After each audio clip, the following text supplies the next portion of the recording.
오늘 함께 나눈 말씀을 통하여서 우리의 영적 성장의 건강 체크라는 제목을 함께 말씀을 생각해 보겠습니다. 오순절 베드로에게 성령이 임하고 모든 사도들에게 성령이 임하고 이제 베드로가 설교했지 않습니까? 그래서 예수님을 주라 증언했습니다. 이 이야기를 들은 사람들의 마음속에 찔림이 일어났습니다. 성령께서 그들의 마음에 역사하신 거죠. 그래서 그들이 반응하기 시작합니다. 그리고 회개하고 주님 앞에 나와 구원, 영접을 함으로 이제 교회가 탄생하기 시작하죠. 오늘 말씀을 보면 하나하나 이런 부분들이 나오는데요. 그 속에서 베드로에게도 성령이 임했지만 그 말씀을 들은 사람들에게도 성령이 임했지 않습니까? 이 성령이 임한 공동체가 교회였는데요. 그럼 이 교회 공동체, 성령이 임한 사람들로 이루어진 교회는 어떠한 영적인 모습이 있고 또 우리도 성령으로 살아가야 될 텐데 우리의 삶에는 어떠한 것들이 건강 체크하듯이 이렇게 체크해 봐야 될까, 그런 마음으로 함께 잠시 말씀 생각해 보겠습니다. 37절 말씀 가운데 보면 이렇게 나옵니다. 그들이 이 말을 듣고 마음에 찔려 베드로와 다른 사도들에게 물어 이르되 형제들아 우리가 어찌할꼬, 이렇게 이야기했습니다. 베드로의 설교를 듣고 이야기를 듣고 이 사람들이 마음속에서 그럼 이제 우리가 어떻게 해야 되냐, 우리가 무엇을 해야 되냐, 이것을 물어보게 된 것입니다. 우리의 삶을 한번 생각해 보겠습니다. 우리는 주일마다 말씀을 듣고 새벽마다 금요일마다 또 시간마다 좋은 말씀들을 많이 듣습니다. 말씀을 많이 들으면 대부분의 사람들의 반응은 아멘으로 화답하죠. 그리고 가까이 있는 경우 아니면 나가면서 목사님들과 함께 만나는 경우에 이렇게 이야기합니다. 목사님 오늘 설교 좋았습니다. 이렇게 이야기하고 가죠. 그리고 난 다음에는 대부분 그게 끝일 때가 있어요. 이것은 무엇이냐면 말씀을 듣고 듣는 것에 좋은 것으로만 그치는 거예요. 그냥 아멘으로 대답하면 그치고 그냥 오늘 설교가 좋았다 그러면서 그치는 거죠. 그러나 이 사도행전 2장 가운데 나온 사람들은요, 베드로의 설교 가운데 아멘, 베드로 설교 잘하네, 브라보, 이렇게 하는 것도 아니에요. 우리가 어떻게 할까, 이 마음속에 찔림을 얻었다는 거예요. 어떻게 한다라는 것은 무엇인가 하겠다는 거죠. 근데 무엇인가 하는데 어떻게 할지를 몰라서 지금 베드로에게 그 길을 물어보는 거 아니겠습니까? 우리가 말씀을 듣는 것은요, 우리의 삶에 행동이 바뀌어야 돼요. 무엇인가 말씀을 들은 대로 내 행동에 대한 수정이 있어야 되는 거죠. 근데 어떤 수정이 있어야 되냐? 38절 가운데 베드로가 이르되 너희가 회개하여 각각 예수 그리스도의 이름으로 세례를 받고 죄사함을 받으라. 그리하면 성령의 선물을 받으라. 이렇게 이야기했죠. 베드로가 말합니다. 너희가 회개해라. 회개. 혹시 이번 주일 가운데 함께 나눴던 말씀 기억하십니까? 우리가 마음을 고치면 행복이 생긴다 그랬는데 그때도 회개가 나왔어요. 회개가 우리의 삶에 뉘우치는 것만이 회개가 아니다. 뉘우치고 마음을 고쳐 먹어야지 회개인데, 마음을 고쳐 먹어야지 우리의 삶의 행동이 달라진다 말씀드렸던 거 기억나십니까? 우리의 삶에요, 말씀을 듣고 그 말씀에 반응해서 우리의 마음을 달리 먹는 거예요. 고쳐 먹고. 그래서 그 길로, 그 마음을 정한 길로 나아가서 우리가 세례를 받는다라는 것은 여기서 정말로 말 그대로 내가 죽었다 살아나는 거예요. 예수님 앞에서 그 세례를 받고 죄사함을 받으면 무엇이 임하느냐? 성령의 선물. 이거는 성령을 선물로 받는다는 거죠. 우리의 삶에 성령의 선물을 가지고 살아가야 된다라는 것입니다. 사실 사람들에게는 새로운 방법이었습니다. 율법 안에서 태어나서 할례를 받아야 되고 할례를 받고 율법을 지키며 살아야 되지만 베드로는 이 신약 시대의 사람들에게 아니다, 회개하고 예수 영접하고 성령을 선물로 받으면 이것이 참 구원의 길이다, 완전히 다른 방법들을 그들에게 이야기한 거예요. 그러면 그들이 믿었던 대로 사는 것이 아니라 이제는 완전히 다른 방법들로 주님 앞에 나가야 되는 거죠. 근데 이 다른 방법을 고쳐 먹었다는 거예요. 그래서 그들이 주님 앞에 나아갔습니다.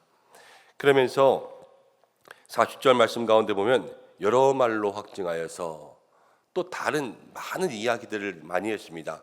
근데 이 성경이 추려서 이렇게 적어 놓았지만 베드로의 설교가 요만큼 짧은 것은 아니라 더 많은 이야기들이 있었어요. 그러면서 사람들을 권면했습니다. 구원을 받으라. 그러니까 그 사람들이 이제 41절 말씀 가운데 보면 그 말을 받고 세례를 받았죠. 이렇게 예수님을 영접했습니다. 우리가 오늘 이 말씀을 통하여서 먼저 우리의 삶에 이 성령의 공동체가 가지고 있던 삶의 모습들을 한번 우리도 이렇게 대비해서 체크해 본다면, 말씀을 들을 때마다 이 말씀을 듣고 우리가 귀로만 듣는 것이 아니라 우리가 어떻게 할까 하는 이 말씀에 반응이 있는가, 날마다 나의 삶에 그것들을 체크해 보아야 되고요. 또 하나, 이제 이 사람들은 베드로가 이야기한 대로 해서 회개하라 그래서 회개했어요. 마음을 고쳐먹고 주님 앞에 나가서 이전에 했던 것과는 다르게 새로운 믿음의 방식들에 순종한 거죠.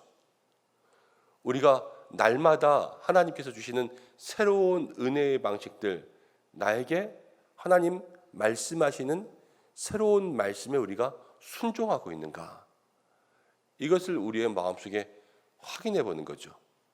그것이 우리가 건강한 영적 신앙을 갖는 믿음의 모습들입니다. 그러면서 오늘 말씀 가운데 보면 믿는 사람이 3,000이 더했습니다. 갑자기 초대교회가 3,000이 늘어난 거예요. 어땠을까요? 좋았을까요? 당황스러웠을까요? 일단은 성령의 역사고 성령의 열매니까요, 좋았겠죠. 그런데 저는 목회하는 입장에서는 조금 당황스러웠을 것 같기도 해요. 왜냐하면 너무 아무것도 모르는 그 생짜 초신자가 3,000명이나 들어왔으니까 언제 가르치고 언제 그렇게 합니까? 그런데 사도들이요, 열심히 가르쳤어요. 열심히. 사도들이 정말 열심히 목회한 거죠. 제가 볼 때는 생명 다해 목회한 것 같아요. 이 42절부터 47절까지는 하루에 일어난 일이 아니라 오랜 시간 동안 일어난 일들을 이야기하는 거거든요. 그런데 42절부터 보면 그들이 사도의 가르침을 받아, 사도들이 정말로 열심히 말씀 가르치고 그들을 목양하고 목회한 거예요. 사도들 12명 아닙니까? 그리고 무리가 120명인데 이들 중에서 일하는 사람들을 뽑았다고 해도 집사들은 나중에 뽑으니까 사도들이 거의 다 일을 했는데 이 12명으로 3,000명의 교인들을 다 돌본 거예요. 지금 우리 교회에 한 500여 명 정도 예배드리러 나오시는데 우리 부목사님 저까지 해서 4명 있지 않습니까? 12명이면 4, 32, 우리는 5, 35. 그러면 우리는 한 비율을 따지면 한 1,500명 정도까지는 이렇게 목회할 수 있을 것 같아요. 그런데 사도들은 더 작은 수로 배가 넘는 사람들을 목회하고 있던 거예요. 그러니까 자기의 모든 것들을 쏟은 거죠. 그러면서 보는데 42절에 그들이 어떻게 했냐면요, 가르침 교육한 거예요. 교육. 그리고 서로 교제한 겁니다. 그리고 떡을 떼면서, 이 떡을 뗀다라는 것은 예배예요. 성찬이 있는 예배. 그리고 오로지 기도하기를 힘쓴다. 이거는 사도들이 경험한 거죠. 오로지 기도에 힘썼을 때 그들에게 성령의 역사가 일어났죠. 초대교회가 가지고 있던 4가지 모습들, 예배와 교제와 또 교육과 기도, 이 4가지의 모습들이 골고루 그들 속에 있었습니다. 그런데 사람들마다 많은 기사, 하나님을 경외하는 마음 가운데 기적들이 많이 일어났어요. 그러면서 44절 말씀 가운데 보니까 믿는 사람들이 다 함께 있어 모든 물건을 서로 통용했다, 이렇게 나오죠. 신앙생활 속에서 성령이 주시는 그러한 역사들을 경험하고 예배드리고 교제하고 교육하고 또 오로지 기도하는 가운데 이제 서로 물건을 통용하기 시작했습니다. 성령이 충만하면 자기의 지갑을 열고, 성령이 충만하면 내 것들을 다른 사람들에게 다 나눠주기 시작한다, 이렇게도 볼 수 있지만 조금 더 깊이 들어가면 성령 충만의 결과는요, 성도가 사랑하게 되어 있어요. 사랑하게 되어 있어요. 성령의 사람들은. 이게 성령이 지갑을 열게 하신 게 아니에요. 사람이 좋으니까 돈을 써도 아깝지 않은 거예요. 우리도 그렇지 않습니까? 사랑하는 사람이 있으면 비싼 것도 사주잖아요. 좋아하는 사람이 있으면 내가 밥 살게 그러지 않습니까? 그렇지만 그 안 그런 사람들은 뭐 100원 한 장을 쓰는 것도 아까운 거 아니에요? 그런데 내 물건을 다 서로 나눠 써도 아무렇지도 않은 것은 성령의 충만함이 있으니까요. 그 사람들이 위로는 하나님과 교제하고 옆으로는 성도들과 교제하는데 이게 세상 돈보다 좋은 거예요. 내가 세상 돈보다 하나님이 좋고 내가 가지고 있는 모든 재산보다 그냥 옆에 집사님이 더 좋은 거예요. 그러니까 이 집사님이 내 걸 다 써도 아무렇지도 않은 거죠. 그래서 그것들을 나눠주는 공동체가 여기 형성된 겁니다. 여러분, 성령 충만하면요, 사람들을 더 사랑하게 되고요, 성령의 공동체는 모든 사람들을 마음에 품게 되고요, 성령의 역사는 위로뿐만이 아니라 사람을 사랑하게 되어 있어요. 그래서 우리 교회가 성령의 귀한 역사가 더욱더 넘쳐나야 될 줄로 믿습니다. 우리가 때로는 이런 분들 만날 때가 있습니다. 교회 생활하다가 사람 때문에 너무 힘들어서 목사님 저 하나님만 보고 살게요. 사람 때문에 너무 힘들고 뭐 이런 말 저런 말들이 너무 힘들어서 저 하나님께 기도만 하겠습니다. 이렇게 이야기하시는 분들도 있습니다. 방법은 맞아요. 사람 때문에 힘들면 하나님만 봐야 되죠. 그렇지만 그 신앙이 건강한 신앙은 아니에요. 건강한 신앙은요, 위로도 건강하고 옆으로도 건강해야 돼요. 이 옆으로 건강한 것이 위로부터 다시 회복되어서 성령의 역사의 그 결과로 미워하는 사람, 때로는 뭐 짠돌이 같은 사람, 때로는 조금 말을 험하게 하는 사람, 이런 사람이 있어도 그 사람까지도 예뻐 보일 수 있는 그런 마음을 갖는 것이 성령 충만의 삶이라는 거예요. 우리 교회가 그런 마음들 가지시기를 축복합니다. 그리고 내 마음속에 그것이 건강한 신앙인데 내가 그 건강한 신앙을 가지고 있는가, 하나님 앞에 내 마음을 확인하고 기도할 수 있는 여러분들 되시길 바랍니다. 누구라도 미워하는 마음이 있다는 것은 성령의 역사는 아니에요. 하나님께서 주시는 마음은 뭐라 그래요? 원수도 사랑하는 것이 하나님 주시는 마음 아닙니까? 내 마음속에 위로, 사랑과 또 모든 사람들과의 사랑을 확인할 수 있는 여러분들 되시길 바랍니다. 그러면서 45절, 46절을 보면요, 이제 모든 사람들이 자기의 재산들을 다 나눠주고요, 46절에 날마다 마음을 같이하여서 성전에 모이기를 힘쓰고 집에서 떡을 떼며, 이건 아까 똑같은 말씀이죠. 예배하고 교육하고 또 가르치면서 또 기도하고 이런 모든 것들. 그런데 거기에 뭐가 나왔냐면 기쁨이 나왔어요. 기쁨. 이런 모든 것을 하면서도 기쁘다라는 거예요. 기쁘다. 우리가 원수를 사랑하는 거 억지로 사랑하는 것이 아니라 원수를 사랑하면서도 기뻐져요. 그러니까 내 돈을 써서 남에게 다 밥을 사주면서도 마음속에 기뻐지고, 그리고 남을 편하게 하고 내가 고생하면서도 마음에 기뻐지고, 이게 성령 충만한 공동체, 이 건강한 신앙의 삶의 모습이라는 거예요. 그러니까 서로 챙겨주고 서로 이제 내 것을 나누어주는 그런 삶이 된 거죠. 우리가 건강한 신앙을 체크해 볼 수 있는 또 하나의 지표는 내가 기쁜가, 날마다 신앙생활에 기쁜가, 이거를 생각해 봐야 돼요.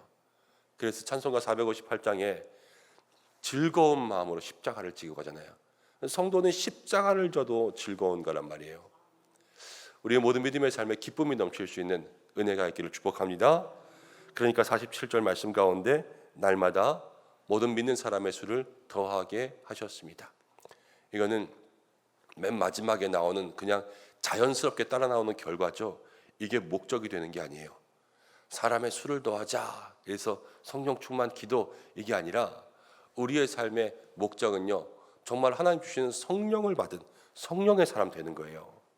이 성령의 사람으로 건강한 신앙을 가지고 있으면 나무가 건강하면 열매는 저절로 열려요. 우리가 건강한 믿음의 나무가 되면 그 속에서 하나님 주시는 역사는 저절로 우리에게 부어주시는 거예요. 그걸 받아야지 하나님 앞에 내 그릇 그 그릇 이러면서 따라다니는 것이 아니라 내가 그 안에, 그가 내 안에 있으면 너희가 열매를 맺는다 말씀하지 않았습니까? 늘 성령 안에 성령의 충만으로 거할 수 있는 믿음의 사람들이 되어서 하나님 주시는 복을 많이 받을 수 있는 여러분들 되시길 바랍니다. 우리가 영적으로 성장하고 성숙해야 될 텐데 지금 초대교회가 가르침을 받아서 쭉 성장하고 있죠. 그 결과로 하나님께서 많은 사람들 붙여주시고 더해주고 계셨는데 우리들의 건강, 이 영적 건강도 어떻게 체크할 수 있는가?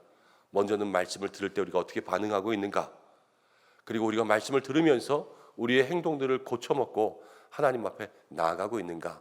여러분 이것들을 생각해보고 또 우리 안에 그냥 아무 거 하나만 고집하는 것이 아니라 예배, 교육, 그렇죠? 교제, 기도 이런 게 다 골고루 있었어요.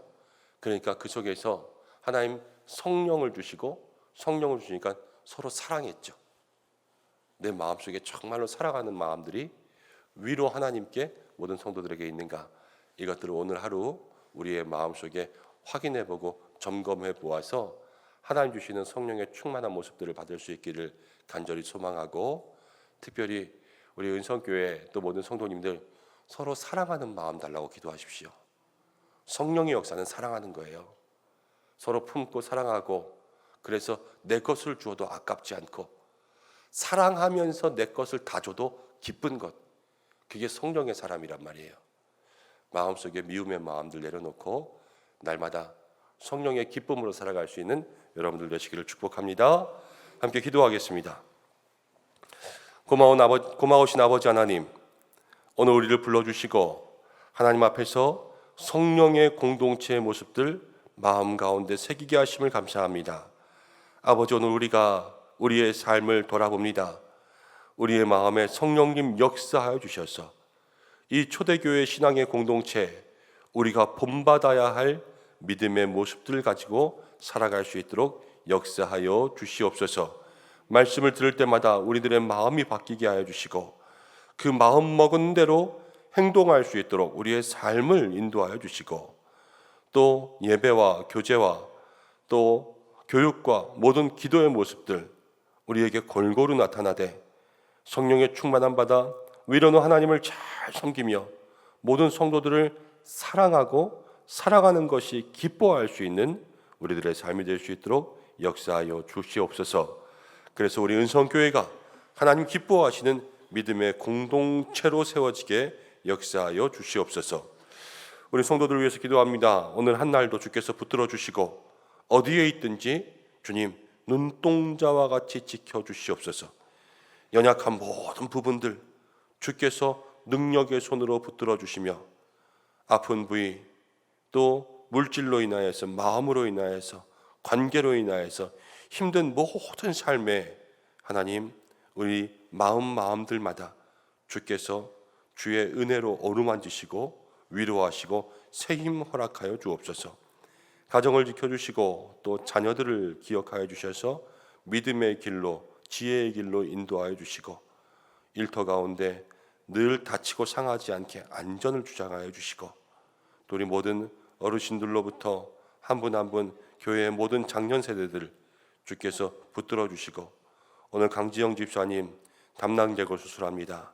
주께서 역사해 주셔서 주께서 친히 수술하여 주시옵소서. 또 연약한 육신 가운데 기름 부으사 온전한 회복의 은혜를 누릴 수 있도록 인도하여 주시고 교회를 지키고 특별히 이 나라를 지켜주셔서 잘못된 길, 동성애의 길, 그릇된 길, 음란의 길, 마약의 길, 하나님 부패의 길 그런 모든 길들로 가지 않게 주께서 이 나라를 붙들어 주시옵소서. 오늘도 모든 선교지마다 함께 하시고 특별히 장마가 시작되려고 하는 가운데 있습니다. 우리 모든 가정들마다 피해가 없도록 주께서 인도하여 주시고 역사해 주시옵소서. 예수님의 이름으로 기도드립니다. 아멘.